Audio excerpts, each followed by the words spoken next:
Okay, gang, got a little Charlie bumpers, so we're ready for chapter 12. I'm going to curl up again here, and off we go. Fastest runner in the 4th grade.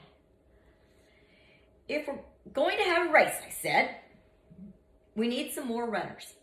Like who? Darren said. Caitlin's fast, and so is Hector.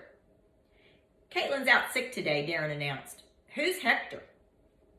I pointed out the new kid, and everyone turned to look at him. We don't need him, Darren said. This race is between you and me. Come on, Charlie, said Tommy. I know you can beat him. I told everyone you were going to race. Okay, I said. One race. But Hector races too. All right. Here's the starting line, Tommy announced, setting down 2 rocks. You stand here, and I'll run down to the finish line. I took my place between the 2 starting line rocks, and so did Darren. Hector was just watching, not saying anything. Come on, I called, waving my arm for him to join us. He hesitated, then walked over slowly. I made room for him between Darren and me. Hector took off his glasses and put them in his pocket. I don't see why he's racing too, grumbled Darren. We're the fastest. I ignored him. A few kids had stopped what they were doing to see what was going on. Now, starting the race of the century, Tommy yelled in his sports announcer voice. He was standing at the far end of the blacktop. The championship race for the fastest runner in 4th grade. More kids had gathered to watch. The 3 of us bent over, getting ready to take off. We were so close to each other that our elbows were touching. On your mark. Get set. Go! Tommy shouted. We took off. I ran as hard as I could, pumping my arms up and down, trying to go even faster. Some kids were cheering for Darren. Some were cheering for me. No one was cheering for Hector. We were running neck and neck. When I looked, I could see that Darren was trying to slow Hector down by holding out his arm. I kept running as fast as I could, trying to keep up.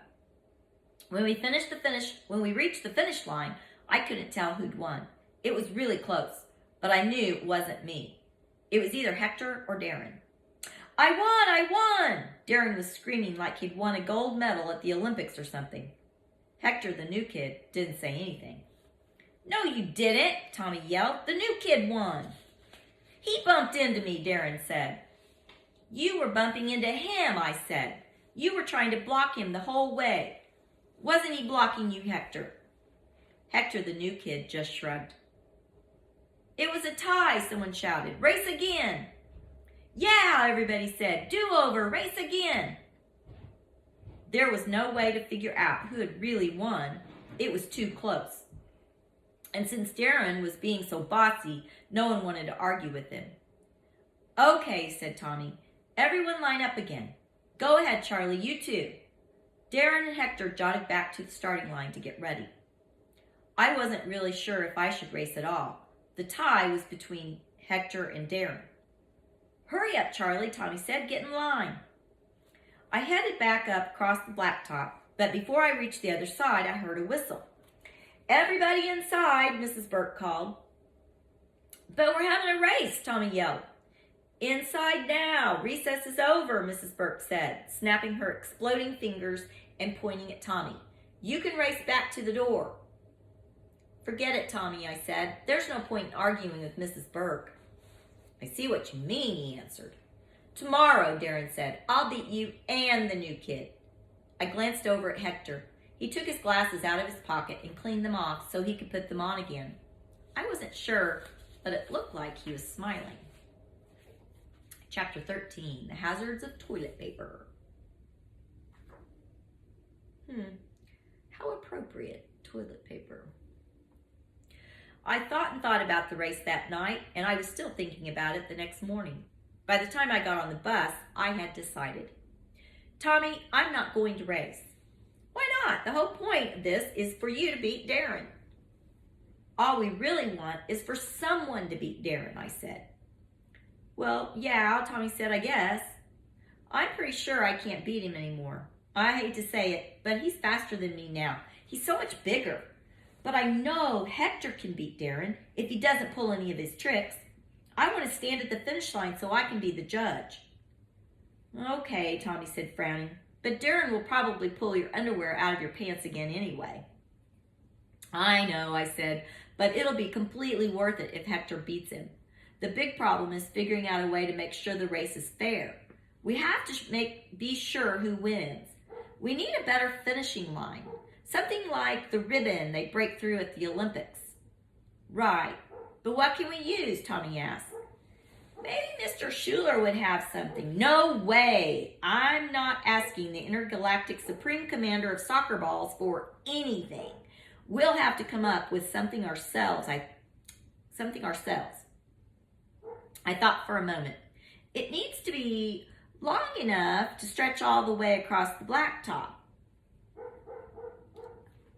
I wonder why they named this chapter The Hazards of Toilet Paper. I know, Tommy shouted. What if we used toilet paper for the finish line? That would be great. Genius, I said. But where are we going to get it? I could ask Mr. Turkin if he would give us a roll. I thought about that. I liked Mr. Turkin, our school's custodian. Last year, I'd helped him move tables and chairs around for assemblies a couple of times. Maybe he would help us. Good idea. Let's go see him as soon as we get to school. When the bus let us off, we went straight to the custodian's office. He was standing just outside his door.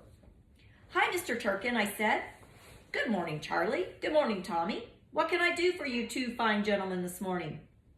He started to laugh in his rumbly way. Is there an extra roll of toilet paper we could borrow? Why? Is the boys' bathroom out? No, we just need it for a race we're having, Tommy explained. Toilet paper for a race? Yeah, I said, for the finish line. Mr. Turkin looked at us and rubbed his chin, smiling a little. Then he scratched his head. You're not going to make a big mess with it, are you? No, I answered, we promised. Because when someone makes a mess in school, guess who gets to clean it up? He raised one eyebrow. I'll give you one hint. It's not your mother. We won't make a mess, Tommy promised. It's really important. All right, he said. Let me see what I can find. He went in his office and came back out with a full roll. Listen to me, you two little goofballs, he said, handing it over. Do not make a mess with this. We won't. I grabbed it and stuffed it into my backpack. Mr. Turkin is a nice man. Anyone who gives two kids a roll of toilet paper without making a big deal about it is nice. Thanks a lot, Mr. Turkin, Tommy said.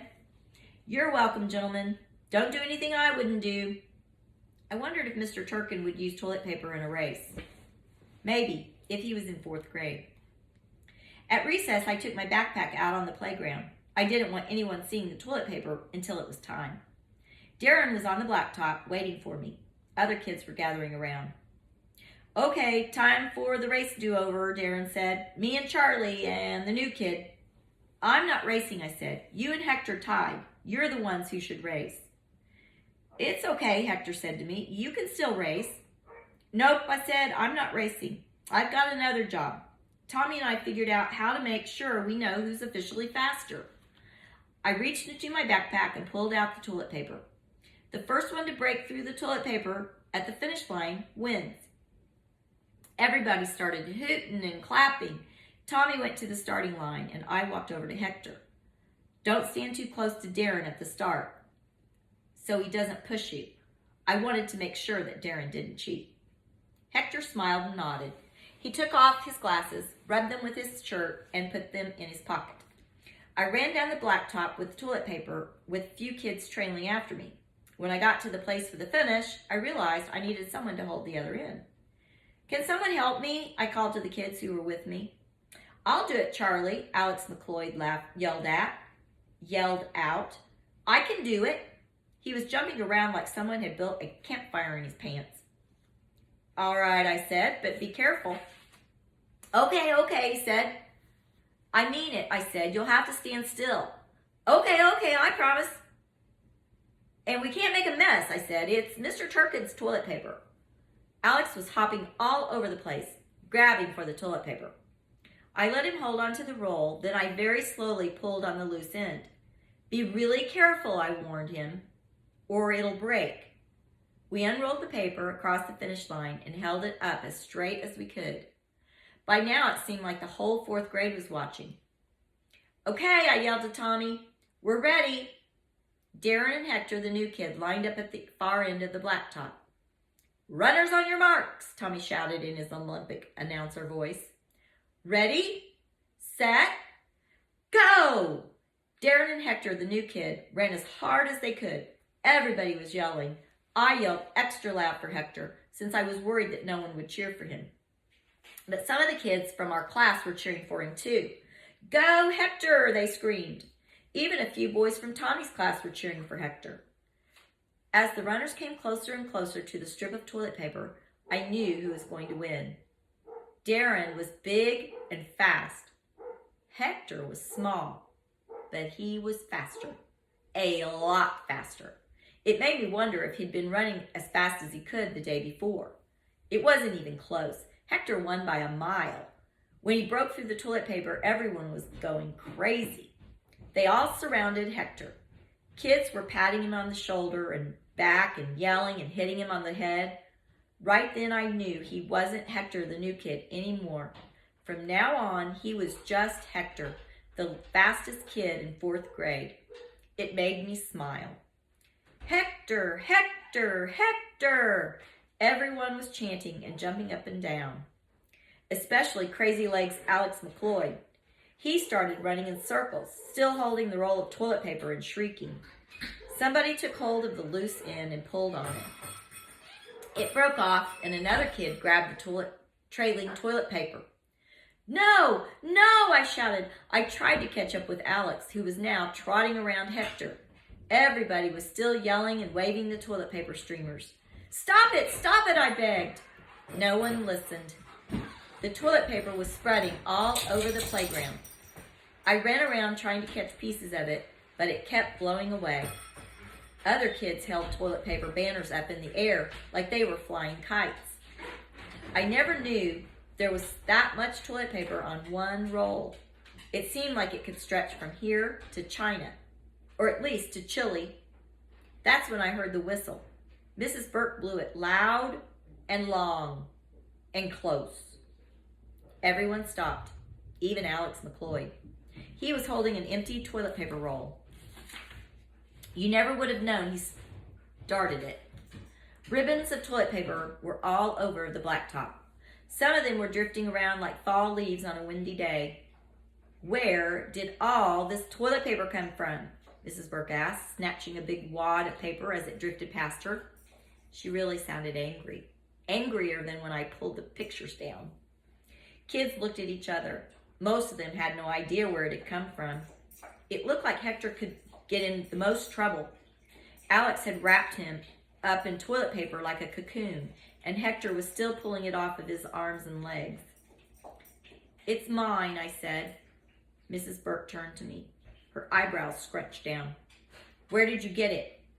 I didn't really want to answer, but she just kept standing there, squeezing the ball of toilet paper in her hands. I was sure she could wait longer than I could. Mr. Turkin gave it to me for our race, I said.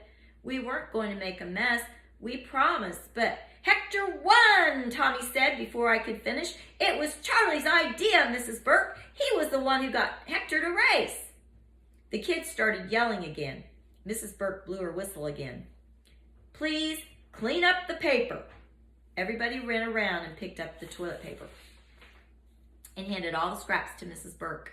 She held them for a moment, like she didn't know what to do with them. Then she looked at me. Everyone but Charlie can go inside, she said. When the others headed back toward the school, Tommy didn't move. He stood there a minute, looking to see what would happen. Everybody, Mrs. Burke said, giving Tommy a serious look. Tommy gulped and followed her orders. Mrs. Burke dumped the bundle into my arms. Limp toilet paper streamed everywhere. That's when the first graders came out for recess. Look, it's my brother Charlie, I heard the squid scream. Hey, Charlie, where'd you get all the toilet paper? The other little kids went into hysterics. Say the words toilet paper, and first graders all wet their pants, laughing at the same time. Mrs. Burke grabbed my arm. Her long fingers had the grip of a monster wrench. She started inside, dragging me with her. Bits of toilet paper trailed along behind me. Charlie, she said, was that a very good decision? Trick question, no good answer. I shook my head. Well, we needed a finish line, I said. What am I going to do with you, she asked. Maybe I should just wrap you up with this toilet paper and bury you like a mummy. I knew it. She wanted to bury me like a pharaoh from ancient Egypt. I didn't say anything until we were almost back to our classroom. Hector was really fast, I told her.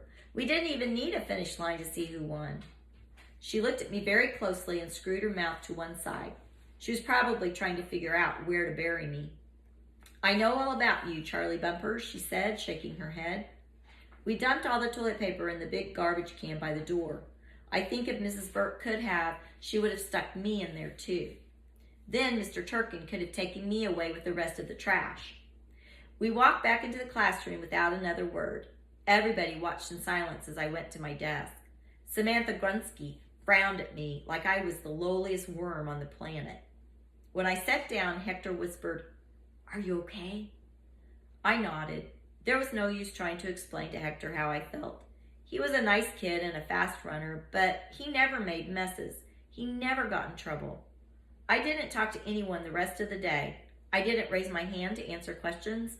I didn't make any jokes. I did all my work. I was a good student. I thought about being wrapped up like a mummy in toilet paper. At least mummies didn't get into trouble, especially if they don't have Mrs. Burke, Teacher of the Year. Alrighty, we'll take a whoa right there, and I'll read again tomorrow.